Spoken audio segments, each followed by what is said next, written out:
Voltamos às atividades da Sala de Autores e lançamentos no segundo dia do Flipossos 2020.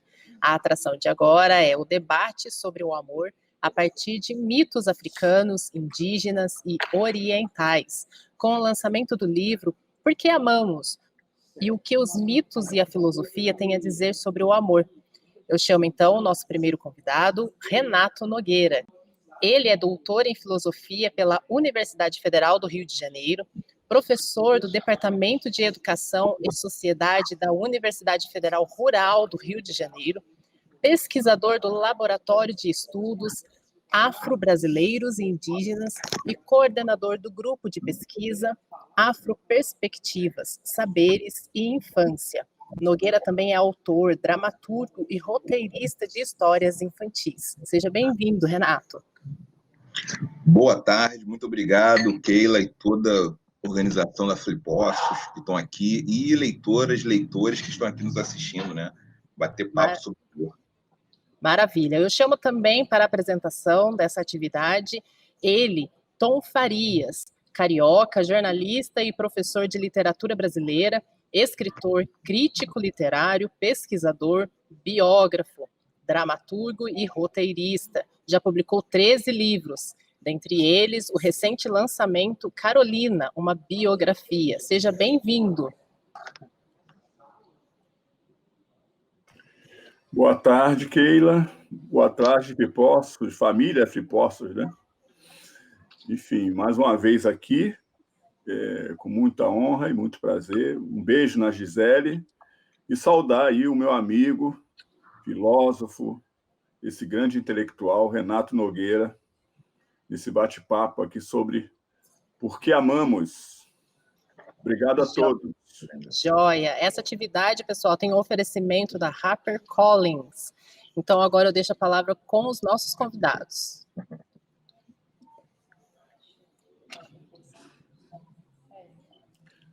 Tudo bom, Renato? Tudo bom, Tom? Como vai, querido? Como está? Olha, vamos bem confinados ainda, mas levando a vida como tem que ser levada, né? Cada dia um tombo diferente para levantar de forma mais firme e resiliente. Então, é assim que as coisas caminham, né? Assim caminha a humanidade. Bom, hoje nós temos uma conversa sobre o teu livro mais recente, Por que Amamos. Eu tive a honra de ler teu livro e escrever uma resenha crítica para o Jornal o Globo. Ainda está aí no site, quem quiser acessar. O que os mitos e a filosofia têm a dizer sobre o amor. Essa é a sua mais nova experiência, né, Renato? Eu já queria aproveitar aqui. Sim. Já queria aproveitar essa deixa para perguntar a você, para você fazer uma rápida colocação. Por que precisamos amar? Já que é porque amamos, por que precisamos amar? Então, se eu responder essa pergunta, Tom, meu amigo, querido Tom, e Flipossos aqui, leitoras e leitores aqui assistindo aqui, se eu responder essa pergunta, eu vou até o final do livro. Isso está na conclusão do livro, que amamos. Por tragar, talvez, a surpresa das leitoras e leitores ao final do texto. Essa é a minha preocupação. Mas eu respondo a pergunta no final do livro, porque amamos. É justamente a pergunta que inicia o livro, ela no final é o que eu vou responder, né? Porque amamos. E são 11 capítulos para percorrer, para dar pistas de por que amamos. Cada capítulo se dedicando a alguns mitos. E como vai aqui dar tempo, vai dar tempo. Falar, querido. Vamos ler o livro todo aqui, vai dar bastante tempo. Mas assim, mas dentro dessa noção aí, que logicamente vai dar um spoilerzinho do livro, né? Para que as pessoas possam ficar com água na boca e possam lá buscar na internet e nas livrarias que já estão funcionando, enfim. Mas eu te pergunto, esse é um tema muito caro para a sociedade brasileira, sobretudo numa sociedade onde você tem 54% da população historicamente declarada negras nesse país. E a questão dos mitos, sobretudo dos mitos africanos, eles não têm ainda uma absorção, uma compreensão na nossa sociedade. Como é que você poderia ver esse aspecto de que, né, uma vez que é uma sociedade, quer dizer, é o país mais negro depois da África, o Brasil, porque essas ideias, esses mitos, sobretudo relacionados ao amor, à família, eles ainda não são tão compreendidos entre nós? Poxa, então, essa é uma pergunta mais fácil de responder, né, do que porque amamos. E eu diria que um dos fatores fundamentais para que isso não seja respondido entre nós, para que a gente não tenha isso muito trabalhado, tem muito a ver com racismo, muito a ver com a injustiça cognitiva, o tipo de injustiça que ela impede que a produção de conhecimento ela circule, toda a produção de conhecimento, todos os produtores de conhecimento, produtoras de conhecimento, têm o mesmo acesso, né, à circulação e difusão.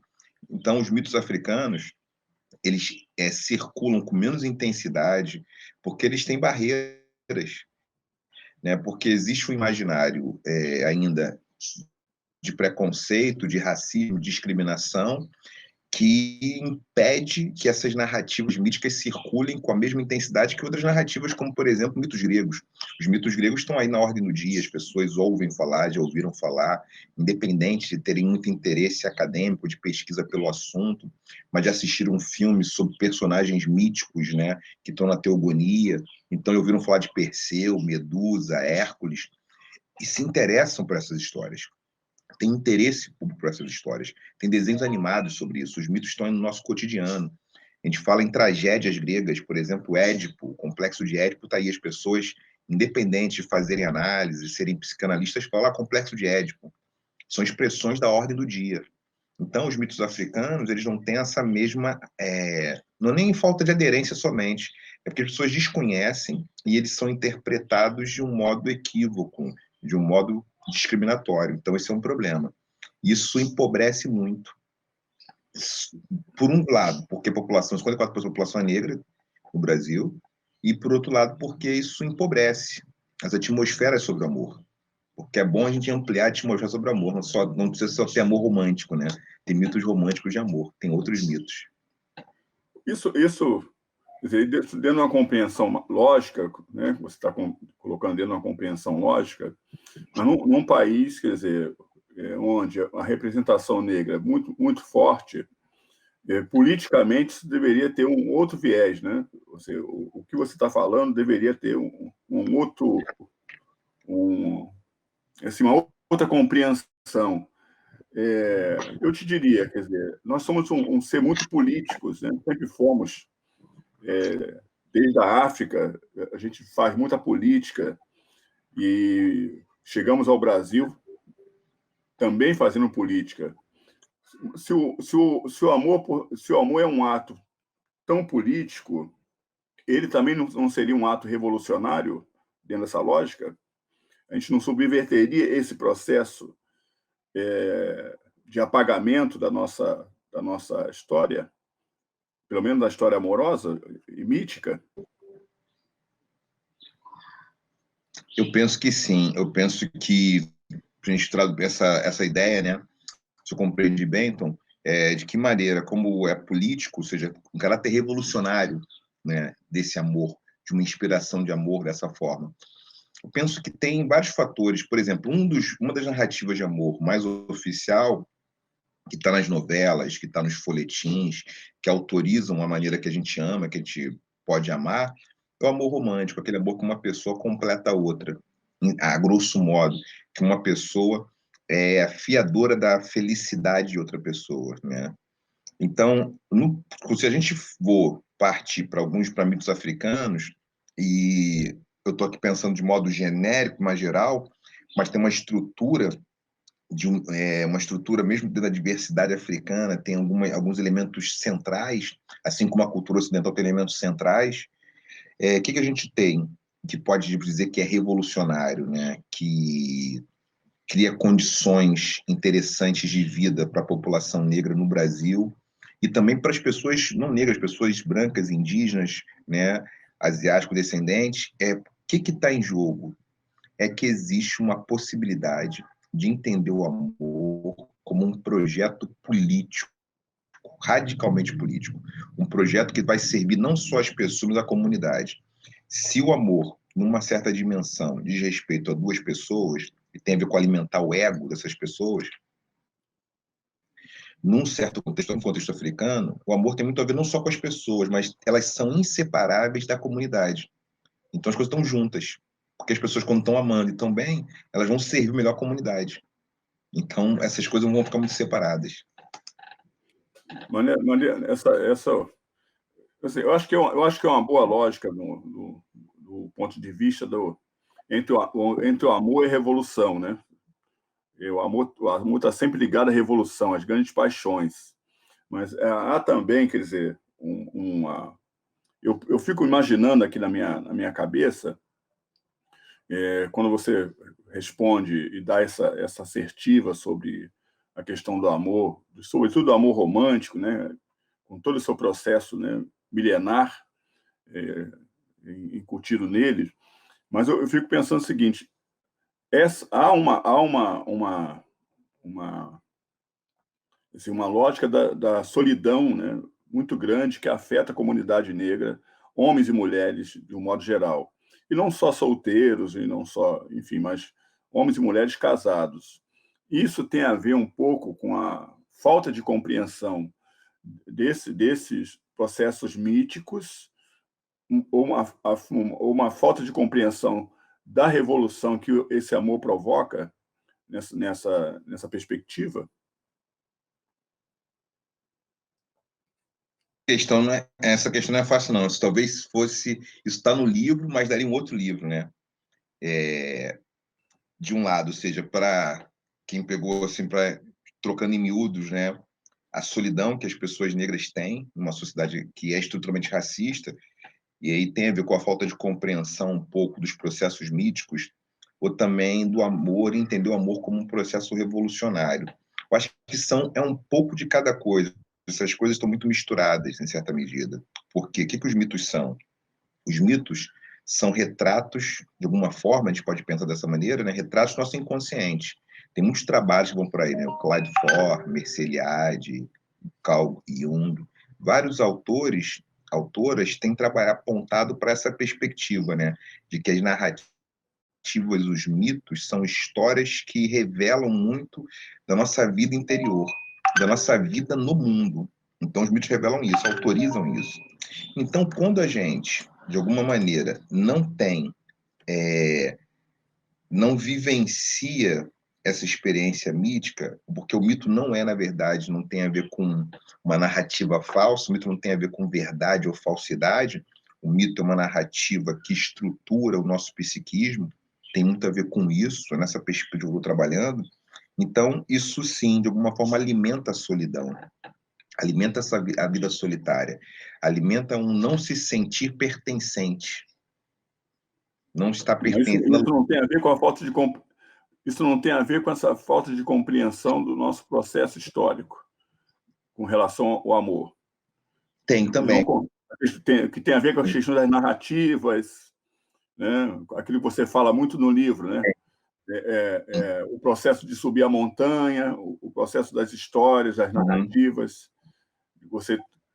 das narrativas não se compreenderem porque elas são narrativas diferentes, não pertencem à lógica dessa nova história, né? Em si, seria isso, em tese. Seria isso. Posso até dar um exemplo aqui, Tom? Boa essa tua forma de abordar agora, porque posso dar um exemplo aqui. É como se fosse assim, um biorritmo, né? Ou pelo menos tem acerta em alguma coisa, históricos. né? Pelo menos estou acertando em alguma coisa, né? Afeta. Não, leitor voraz, né? Um leitor de muita qualidade. Mas, por exemplo, um ritmo, né? Vamos supor, tem uma pessoa que ela não come, porque um problema é quando o mito operacional, quando eu falo mito, né? eu falo uma visão de mundo, a qual organiza a nossa vida, ela está em sintonia com o que nós somos. Então, vamos supor, estou com o relógio aqui. Mas a hora de almoçar não é necessariamente meio-dia, que alguns corpos querem almoçar às 3 da tarde, às 2 da tarde, almoçar quando tem fome. Então, dá para estabelecer uma forma geral, um cronos, uma cronologia do momento que se deve comer. Então, o mito de Cronos, que é a divindade do tempo, é um mito para falar do tempo. E Cronos, ele é interpretado como aquilo que diz que vai dar origem para o relógio. É um tempo de fora. Então, se a gente não compreende a narrativa que vem de dentro, ele tem um mito de tempo africano da cultura urubá, que é Iroko, que é diferente de Cronos.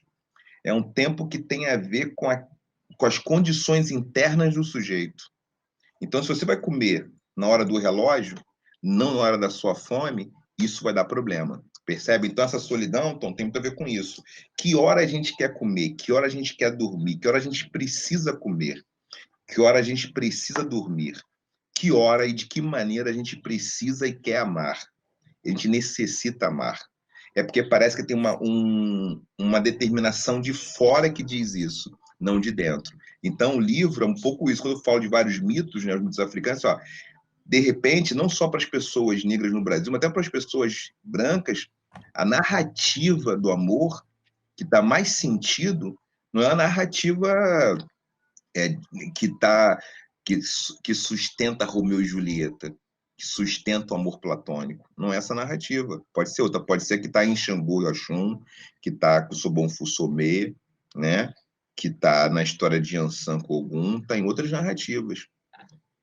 É possível construir uma nova narrativa na realidade atual, onde as consciências negras, as percepções, sobretudo no campo do universo feminino, com as mulheres estão com uma percepção maior, sempre tiveram, mas hoje estão mais aguçadas, né?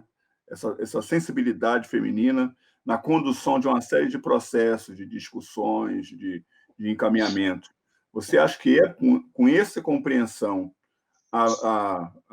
talvez médio prazo, a gente constrói uma narrativa própria para desconstruir essa questão, né, dessa contaminação do amor romântico, desse processo que já existe, e aí você faz um outro processo que possa ser uma alternativa para onde nós vivemos hoje, para onde nós estamos, para onde nós pisamos hoje. Eu acho que isso é uma questão muito importante. Tom e quem está aqui, leitoras e leitores, quem já conhece o livro, quem vai para o livro, tem uma questão que eu estou mexendo mais, que eu mexi um pouco no livro, vocês vão ver por lá, mas que eu também tenho mexido em outros textos, que eu publico artigo e trabalhos futuros, eu vou continuar abordando isso, que acho que é importante dizer o seguinte, nós estamos caminhando para novas narrativas. O que me parece uma questão-chave é que, por vários fatores, patriarcado, racismo, sexismo, misoginia, vários fatores estruturais, condições históricas, na relação entre os homens e mulheres especificamente, mas isso também na relação entre homens e homens, mulheres e mulheres, né, em casal, trisal, isso está dado, isso está colocado ali, independente de gênero, independente de orientação sexual, a mulher foi transformada, designada como objeto de desejo. Então, os homens desejam e as mulheres são desejadas. Isso é uma estrutura binária simples, né, dentro do patriarcado, dentro da mentalidade do trovador, da mentalidade romântica de uma sociedade capitalista patriarcal. O homem é o sujeito do desejo e as mulheres objetos do desejo. Então, elas ficam bonitas para serem desejadas. O que acontece é que as mulheres, e você falando do movimento social, as mulheres negras, movimentos sociais, as feministas, elas colocaram o seguinte na agenda: as mulheres desejam. E à medida que as mulheres desejam, se colocaram o seu desejo à mesa, houve o choque, teve conflito. Os conflitos estão aí. E os conflitos estão aí porque tinha um modelo um modelo que era um modelo quadrado, assim, os homens desejam, as mulheres são desejadas. E agora falou, não, o desejo não é só de uma das partes. E quando as mulheres desejam, elas vão cobrar e vão dizer o que querem. Elas vão colocar a sua agenda afetiva à mesa. Existe uma agenda afetiva das pessoas. E essas agendas afetivas podem entrar em colisão, porque os dois desejam, né? Não só um deseja. E aí... E necessariamente o desejo de um não precisa ser igual ao outro, né? Não, de forma alguma. E isso vai dar... O ato de escolher o desejo, o ato de escolher o desejo já é um ato revolucionário em si.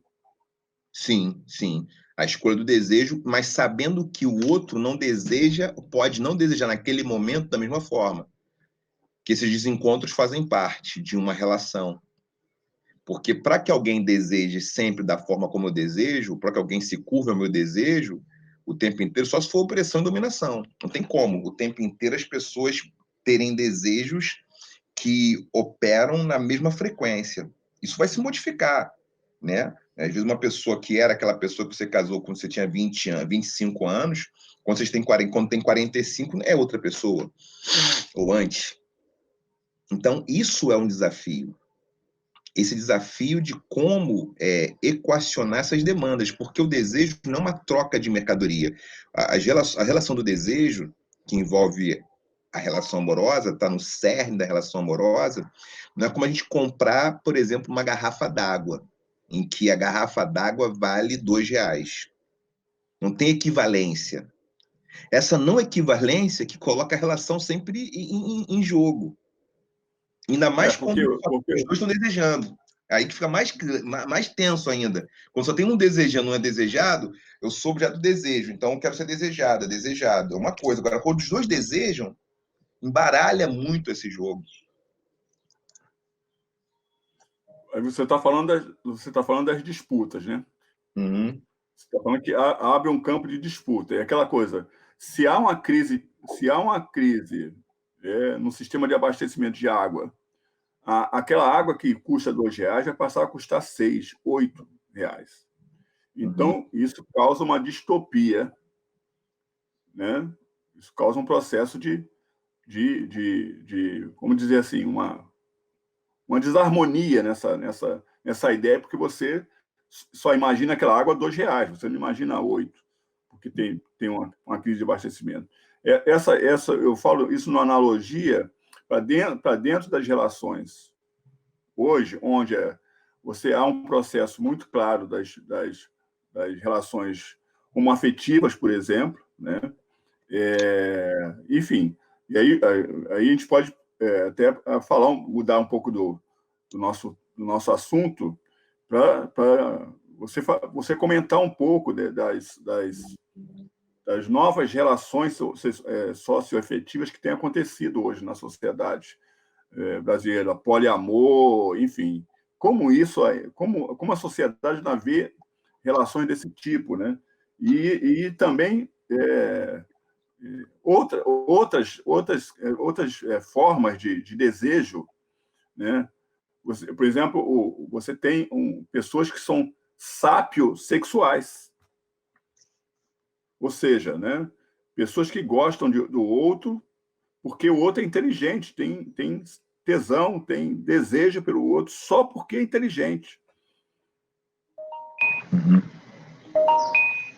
Então, é muita coisa, né? Um fenômeno muito complexo mesmo, um fenômeno muito, né? Você falar assim, eu acho que é importante, né, quando a atividade é colocada em xeque, né? Que ela opera com opressão feminina, né? A mononormatividade, né? Que a monogamia é o único modelo possível. Isso é colocado em xeque, está colocado sendo questionado, assim como o amor romântico é questionado. Tem muitos trabalhos sobre isso. A Regina Navarro Lins tem trabalhos sobre isso, né? Uma psicanalista, terapeuta de casal, que tem lançado muitos trabalhos a respeito disso, colocando isso ali em foco. Além desse questionamento do amor romântico, questionamento da mononormatividade, o questionamento da heteronormatividade também, né? Monogamia não deve ser compulsória, heteronormatividade deve ser problematizada, porque a sexualidade é ampla. Então, isso vai envolver também as formas como a gente se articula com o desejo, com o nosso desejo. Então, a sapiosexualidade, né, tem a ver, ou seja, é um critério, um requisito. As pessoas, pelas suas trajetórias de vida, suas trajetórias afetivas, suas relações em família, elas vão ter um campo de interesses, um campo, isso não dá para quantificar, isso não é tão quantificável como uma tabela de economia, mas de alguma forma algumas pessoas vão se interessar muito pela inteligência. Então a sapiosexualidade é um debate que vai dizer, ó, pessoas que se atraem necessariamente pela capacidade intelectual de outra pessoa. É o fator. Enquanto outras se atraem específico pela configuração, pela forma física, pelo corpo, pelo abdômen, pelo peitoral, pelas nádegas, glúteos. Então, vai ter maneiras. Isso tem a ver com a trajetória que as pessoas têm, as suas trajetórias, a maneira como a gente se constitui como sujeito. Né? Sujeito que é alguém que tem desejo e tem interesse, né? Que está desejando alguma coisa. Né? O desejo é o que mobiliza a gente a se jogar. Então, a gente tem isso. E a disputa é um problema, porque o formato do jogo, onde uma equipe ou um competidor vence, é problemático, porque na relação amorosa não pode ter alguém que vence. Você tem que ter um equilíbrio na relação, não pode ter vitoriosos e perdedores. Né? O poliamor tenta responder isso.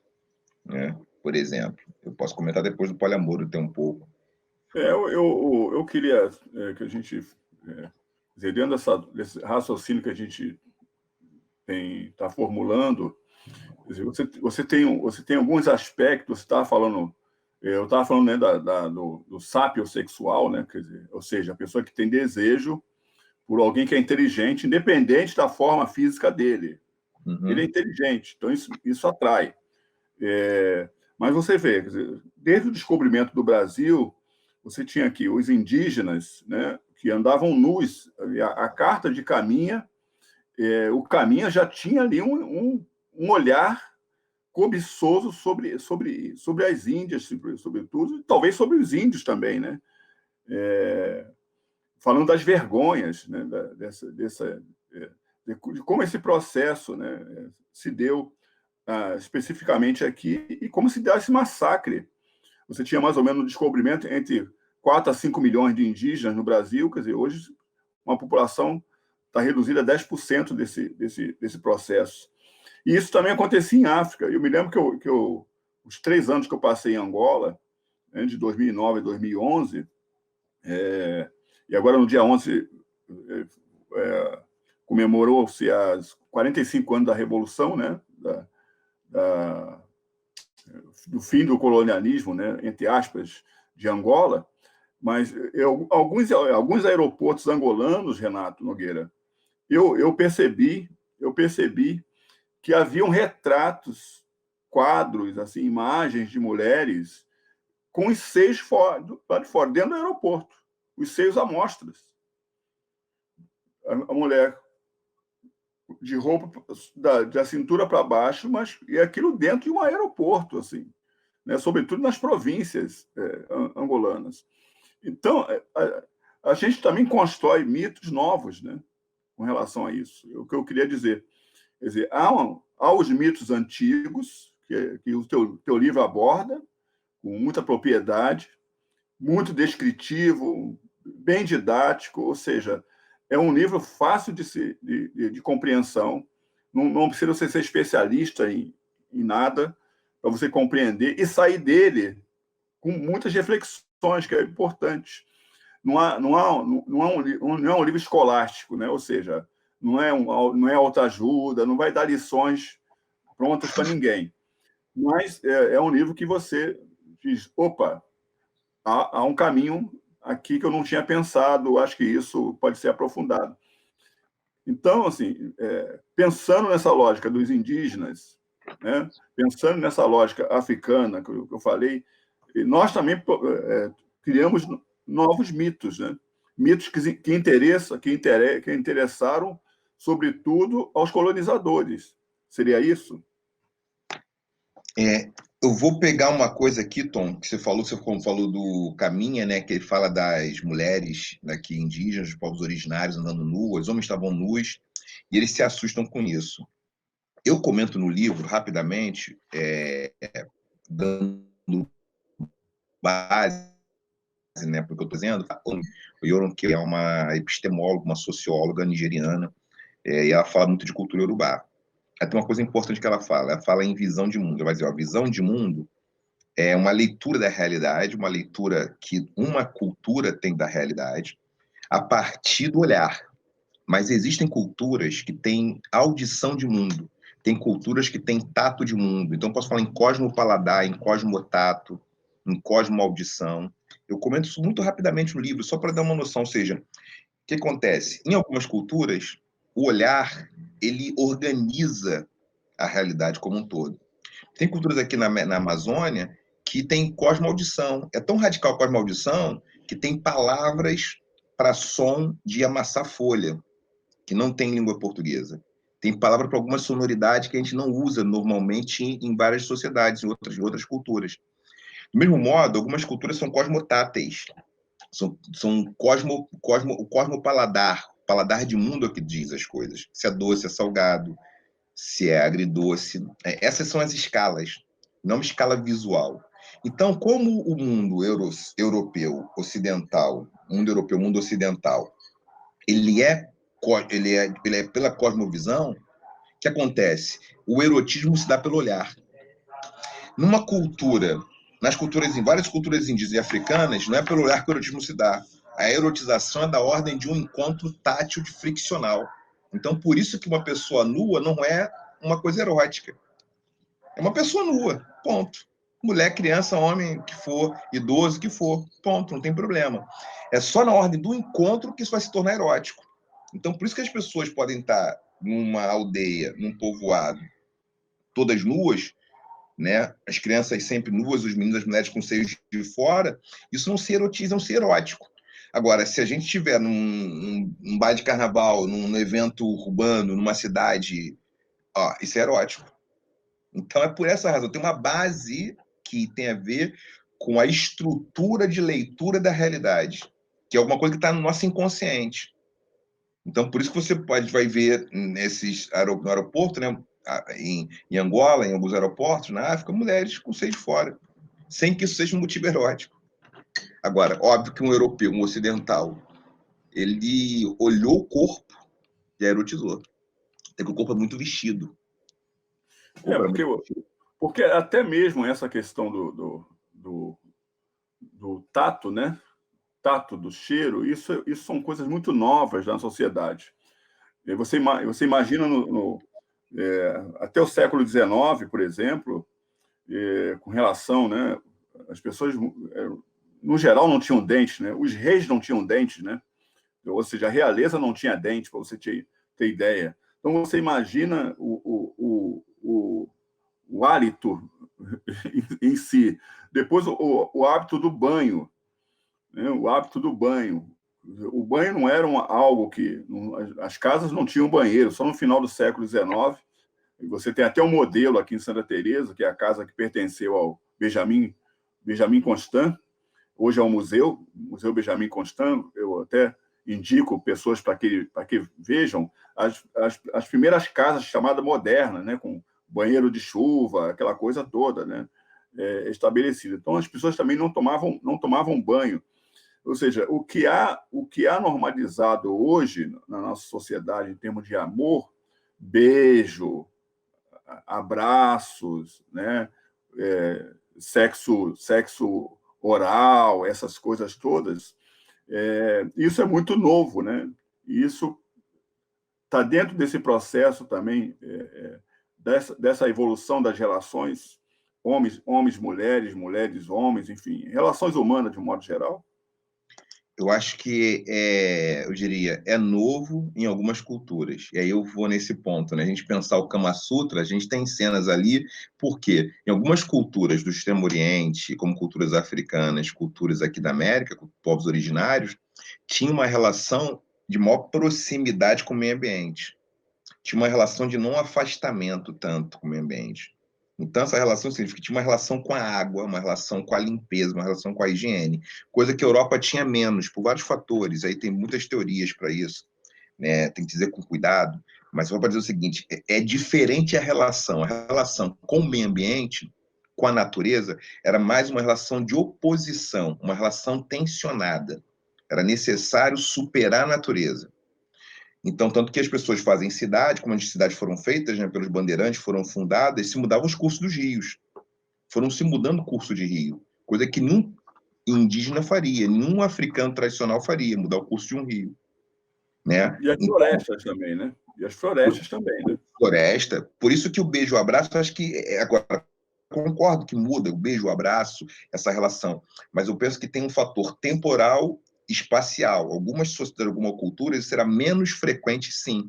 Não que outras também fizessem, beijassem, abraçassem ou cuidassem tanto, mas elas tinham mais contato com o meio ambiente. Então, a gente pode aqui dizer que talvez os reis fossem muito, os reis europeus eram muito mais desdentados do que a plebe, né, de um reino africano, ou do que muitos indígenas estavam aqui na América. Porque eles tinham mais contato com fazer as coisas, com alimentação, talvez com não armazenar tanto alimento, comer mais alimento fresco, tinha uma relação diferente. Isso sem nenhum fetiche, sem nenhuma idealização, mas tem uma diferença na relação que se dá. Isso vai influenciar no amor, vai influenciar no erotismo, vai influenciar na pornografia, né? Algumas culturas vão ter uma cultura de pornografia mais frequente.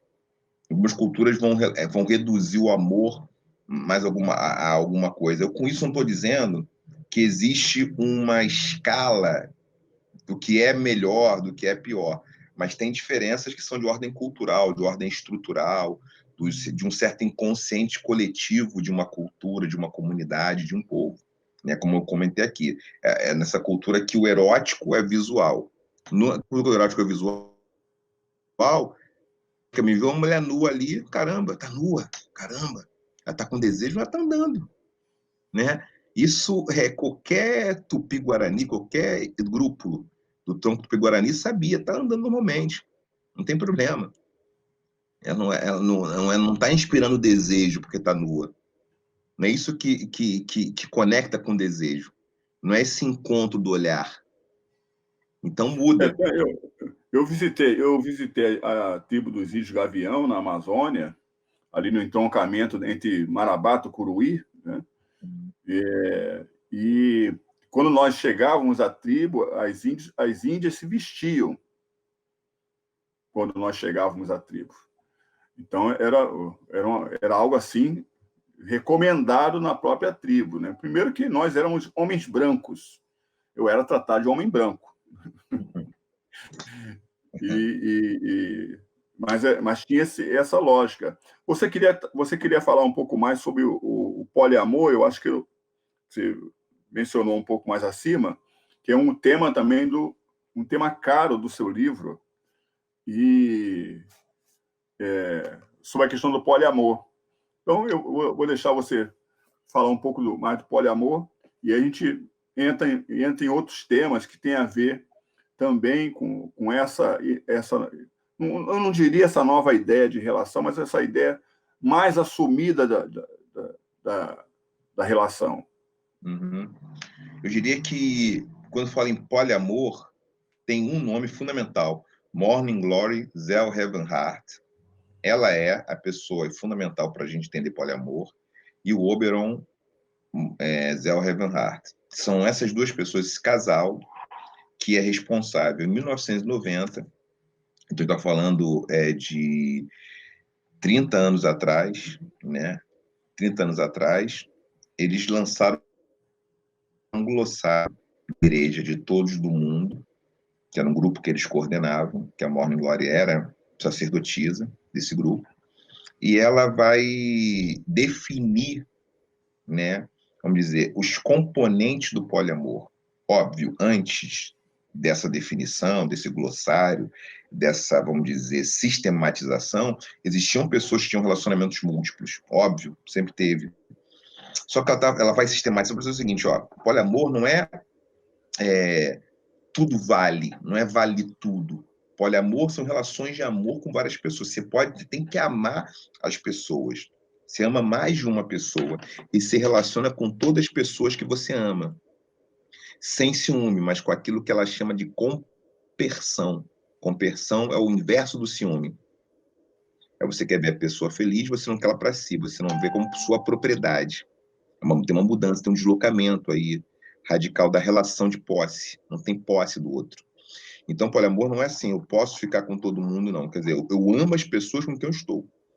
E eu tenho uma transparência de dizer para os outros que eu amo para outra. Então, você está casado com alguém, tem uma pessoa casada com outra, ela diz, me apaixonei por uma pessoa, estou me apaixonando. Ela não vai se separar porque está se apaixonando, ela vai trazer aquela pessoa para o relacionamento, dentro de um acordo. E aquela outra pessoa que tem a sua, né, a pessoa amada, cônjuge, está com a outra, com o outro, vai também, tem direito, caso ame. Então, é da ordem do amor. Você ama várias pessoas. Os poliamoristas estão dizendo, nós podemos amar várias pessoas simultaneamente, ao mesmo tempo, e se relacionar com elas. Criar uma regra de relacionamento. Estatuto. Sim. Não é bagunça, não é relacionamento aberto, não é sexo casual. O poliamor, não que não possa ter, mas o poliamor, eu quero amar outras pessoas. Como o amor, né? Nós já dissemos que o amor é político, que o amor é revolucionário, seria uma constituição do amor, né? Uhum. Estabelece uma constituição do amor. Ou seja, com regras estabelecidas e aceitas por todas as partes. Seria isso. Mas, pelo menos na Bahia, há comunidades na Bahia onde se vive essa conjugalidade, eu acho, né? Acho que esse é o termo. Ou seja, um marido, um homem com várias esposas. Na Bahia tem isto, né? E ainda, além disto, né, as mulheres que determinam a entrada de uma outra, ou seja, autoriza o homem a flertar com a outra, diz, olha, pode flertar com a fulano. Né? E essa comunidade grande na Bahia, por exemplo. Depois, cada uma vive em sua casa, não tem assim, não vive todo mundo junto. Cada uma vive em sua casa. Isso não é poliamor, né, o Renato? Porque isso é um casamento mesmo. Não. Eles casam, eles não casam nem no Brasil, eles casam na África, por exemplo, e voltam para o Brasil casados. Então, isso é muito... isso tem muito a ver com policonjugalidade, veja. A policonjugalidade é uma maneira, é um modelo, né, de relacionamento afetivo, onde, conforme a necessidade de uma comunidade, considerando a densidade demográfica do gênero, se há equilíbrio ou desequilíbrio entre a população masculina e feminina, existe um arranjo. Então, é muito comum, Carlos Moore, meu mestre, me ensinou isso, o cara que eu conheço que mais conhece a África, que morou em muitos países do continente, né? Eu conheci Carlos Moore em 2007, uma alegria, né? Meu primeiro encontro com ele, depois aprendendo sempre muito. E o que o Carlos Moore vai dizer que é fundamental, que eu trago a minha pesquisa, eu cito isso no livro. Então, vamos supor, tem uma comunidade onde tem muitas meninas, muitas mulheres interessadas em casar com homens, mas tem poucos homens disponíveis. Esses homens vão ter que ter várias esposas. É isso. Mas tem um contrário, que é menos frequente, por conta de uma questão de nascimento de homens e mulheres. E aí, em outras sociedades, né, tem algumas regiões, alguns povos nômades da região de Moçambique, que as mulheres têm mais de um esposo, ou tem uma esposa e um esposo. Então, é um arranjo porque existe um princípio normativo dessas comunidades africanas tradicionais. Uma pessoa pode ser solteira, um adulto pode ser solteiro. Nenhum adulto pode ser sozinho. Então tem que ter um arranjo. Então a policonjugalidade vai fazer isso. É diferente, não tem porque não é uma escolha deliberada. O poliamor tem a ver com a sua escolha. Então, porque a comunidade ela vai fazer essa mediação. Então, vê assim, tem uma moça lá, tá com 23 anos, já é linda, é jovem. Aí tem outro rapaz ali com 30, com 25 anos, tem uma esposa. Poxa, vamos agregar, ele só tem uma esposa. Ele vai poder receber essa aqui. ele pode receber, vai ser uma família. Então, as pessoas vão sugerindo, né?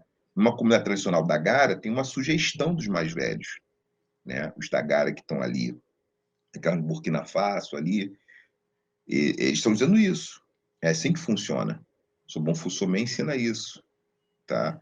Sim, Não sim. é uma... Tá? Agora, mas nós estamos falando dentro de um contexto africano, né? Eu te dei um exemplo dentro do contexto brasileiro. Sim, perfeito. De um estado que é a Bahia, né, que tem, sei lá, 85%, né, de negros, se eu não me engano, 82% é uma proporção muito grande, e dentro da chamada Grande Salvador, né? Então, por exemplo, um dos sujeitos dessa história é professor da Universidade Federal da Bahia, é doutor, enfim. As esposas têm carreiras. Ou seja, não é uma coisa que eu vou lá em Moçambique, que tem muitas províncias moçambicanas, onde isso acontece, e não só isso acontece, como há uma oferta, às vezes, da própria família para que essa relação se estabeleça, né? Quiriname, por exemplo, em Quiriname é uma região de Moçambique onde isso acontece com muita frequência. Mas eu estou te trazendo uma narrativa que é uma narrativa aqui, local nossa, e que pode, não sei se todos conhecem, mas pode parecer estranho, mas à primeira vista, as histórias se funcionam perfeitamente. Ou seja, é possível que as narrativas aí de vidas, as histórias de vida, estejam conjugalizadas também, né? Não só na relação do matrimônio, da questão do matrimônio, mas também das histórias em si, né? Ou seja, embora sejam um homem e várias mulheres, eles estão contando a mesma história. Ou seja, estão subindo a montanha, o sujeito sobe a montanha, como ele tem 4 mulheres, por exemplo, ele sobe a montanha com elas, com as 4. É isso? Sim, de alguma forma, sim, porque tem que estar autorizado, né? Essas mulheres têm que autorizar a chegada da outra, a primeira autorizar a segunda a chegar, elas têm que se autorizarem, não pode não uma coisa da vontade própria desse homem somente, né? Elas têm que querer que outra esposa entre na relação, aquilo tem que fazer sentido para todo mundo, é uma relação familiar, né? Filhos e filhas vão ser criados ali tendo suas outras mães, suas outras mães, suas tias, madrastas ali, outras mães, também vão participar do cuidado deles, né? Então é um outro formato, é um formato de um percurso, né? Porque tem muito a ver com a família e com a comunidade, o que as pessoas precisam, o que se precisa, né? Às vezes tem a ver com precisar de mais alguns grupos, né? Por exemplo, africanos tradicionais, falando da África do Oeste, a gente falando que os Dagara, por exemplo, está também entre os Bambara, tem os Namakala, que é comum nessas culturas. Namakala é um conjunto de clãs de classe, né? de funções. Então, tem os clãs dos ferreiros, clã dos tecelãs, quem faz roupa. E aí, de repente, precisa tem gente que é caçador, precisa de manter uma certa função naquela comunidade. Para manter uma certa função, às vezes tem que nascer mais crianças que vão poder dar esse esteio. Então, tem uma necessidade de um equilíbrio. E aí, se tem um homem com 4 esposas e ele é de uma família, de um clã de caçadores, e se entendeu que daqui a 10, 15, 20 anos vai precisar de mais caçadores, vai ser importante que esse cara tenha 4 esposas. Mas pode ser que precise mais de ferreiro.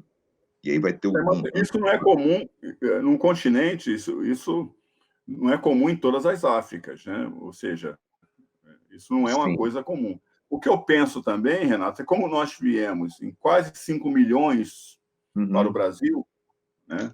Ou seja, você tem vários povos e etnias, e há na mentalidade, há no inconsciente brasileiros de algumas populações, talvez uma linha, digamos assim, que perpasse por aí, né?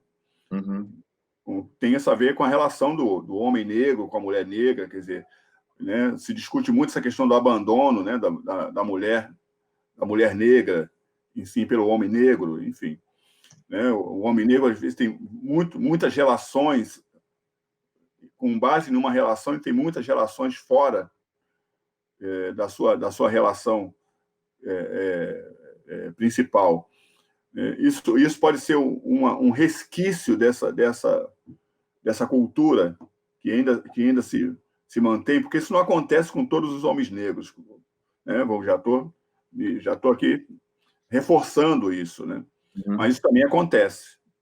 Pode ser um resquício? De alguma forma, sim. E o que eu diria? É um elemento, porque essas coisas se conservam, né? Elas são milenares.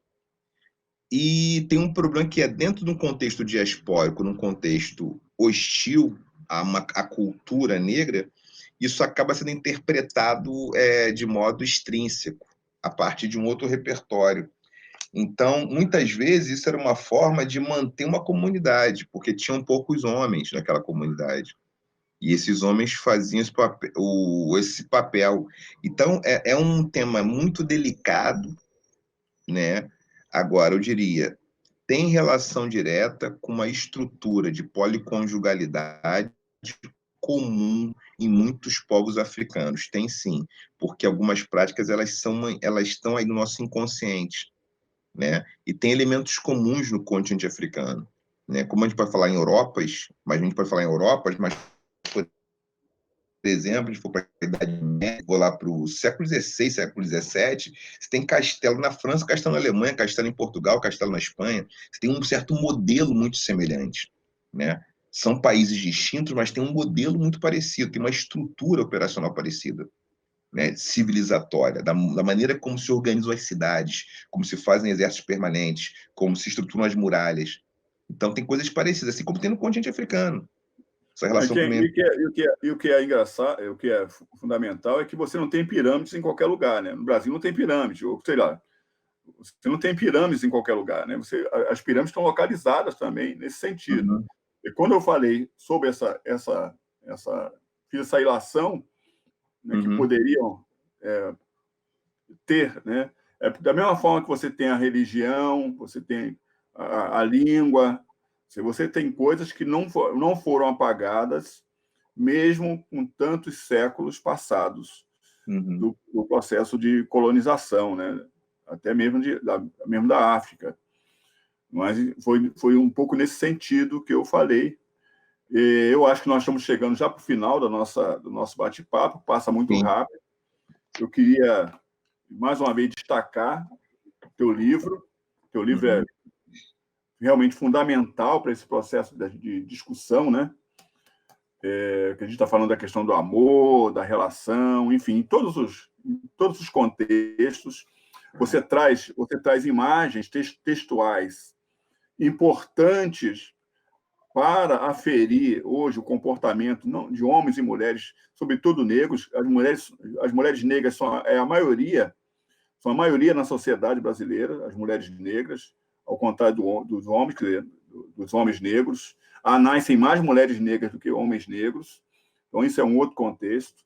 E, além de tudo, quer dizer, você dialoga, né? Você busca narrativas que dialogam com o processo atual, contemporâneo. Então, muito recomendado, viu, Keila? Recomendadíssimo, ligadíssimo, Renato. E se você quiser fazer as considerações finais, fique à vontade. É isso, é um livro, a gente explorou aqui um aspecto muito importante do livro, né? Obrigado, Tom, obrigado, Keila. Um aspecto, tem os mitos africanos aqui, mitos orientais, a gente passou rapidamente mitos indígenas. Também tem, vamos dizer, Freud, Platão, Romeu e Julieta, né? Tem Adão e Eva, que tem um casal tem até, eu comento inclusive, também Aquiles e Patroclo, né? O Aquiles, o herói grego, né? E o seu amado, Patroclo, né? Quem ele foi apaixonado, quem ele amou. Então, assim, tem muita gente aqui, tem de A a Z aqui para falar de amor, de A a Z para um pouco, né? Uma tentativa, são 11 capítulos, né? Para falar de amor, que eu acho que é tão necessário. E o final é responder, porque amamos. Eu respondo no final, porque amamos. A resposta é bem simples, né? Eu acho que quem está aqui nos assistindo talvez tenha, né? A resposta é bem simples. Se não fosse o amor, não tinha jeito. Mas, assim, importante dizer, o amor também tem raiva no amor. Aí quem fica pro livro aí tem raiva no amor também. Tá. Obrigadíssimo, Renato. Obrigado. Com certeza, gente. Que papo mais gostoso entre vocês aí. Gostaria, então, de deixar aqui os nossos agradecimentos aos nossos convidados, Renato Nogueira e Tom Farias, e a HarperCollins, que promoveu esse encontro entre esses escritores. O Flippostos 2020, edição virtual, é uma realização da GSC Eventos Especiais em parceria com a NUB, Aprendizado Sem Barreiras. Agradecemos aos nossos patrocinadores, BDMG Cultural e Editora Sextante, a parceria cultural do Sesc Minas e Senac Minas, ao apoio cultural da TEG Experiências Literárias, EPTV Sul de Minas e Imóveis Trevisan. Agradecemos as editoras e expositores e aproveite o nosso intervalo para visitar a nossa feira virtual. Nossos expositores estão com promoções especiais para o evento. E a nossa próxima atração será às 15 horas, Manual de Instruções para a Vida, com Rovani Ferreira. Espero todos vocês daqui a pouquinho lá. Tchau, tchau, gente. Obrigada aos nossos convidados.